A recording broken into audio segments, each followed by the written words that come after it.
So guys, yun, magandang umaga. So konting sharing lang tayo, no? So itong motor na to ay naka-stock tensioner pa kung mapapansin nyo. Yan, stock tensioner. Ano to, Sniper B1 2016 model. So halimbawa, inabutan kayo sa daan, ganito na yung tunog, pakinggan natin. So ganito pagbigay ng tensioner. Yan. Yan. Bigay na siya. So ito, example, meron kayo nakitang rayos ng bike, pitpitin nyo lang yung dulo. Yan. Tapos pwede nating i-last adjust yan, no? So last adjustment na yan. Pag nagawa nyo yun, ibig sabihin hindi nyo na pwedeng ulitin. Ang kailangan talaga next is palitan. So pakinggan nyo mabuti. Hihiting ko yan, ito yung tunog. So pagbigay na tension na, bigay na yan eh. Ganyan na yan kanina, in-adjust ko lang kaya tumahimik. So pag ganyan na yung tunog ng motor nyo, nakakuha kayo ng ganitong klase ng tawag dito, rayos ng bike, adjust nyo lang. So ang ikot nya is counterclockwise para mawala yung sounds. Kasi pag nag-clockwise kayo, tutunog yan ng ganito.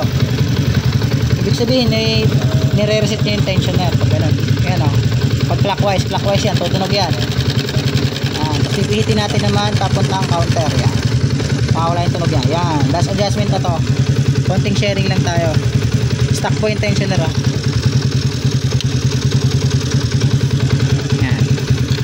Dahil wala pang budget si Pops, remedyo lang tayo muna. No, talagang side si Pops eh.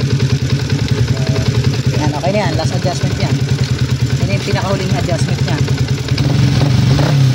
Okay na, wala na yung ingay. Hindi na siya makaragdag. So ganito po yung ginawa ko. Explain lang natin ha. Ito yung tensioner natin, di ba? So lagi nyo makikita ganito yung itsura niyan. Tatanggalin nyo lang yung pinakang cover. Yan.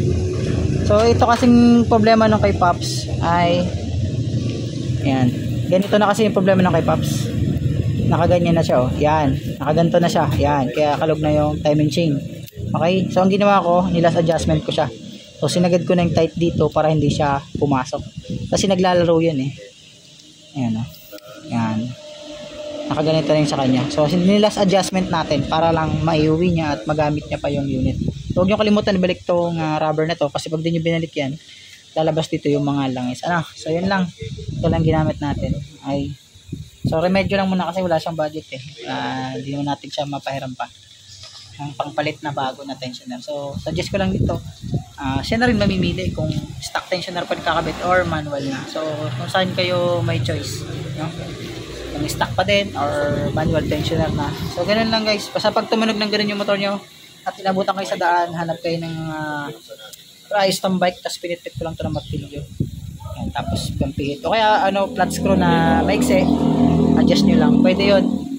So just in case lang, nasa takbo kayo, inabot ng ingin na gano'n. Tapos may nairaman kayong tools, pihitin nyo lang yun para may uwi nyo. Huwag nyo nakatawin para hindi na bumigay nun. So pagdating sa inyo, saka nyo palitan. Yun lang guys, konting tips lang. Oh, peace.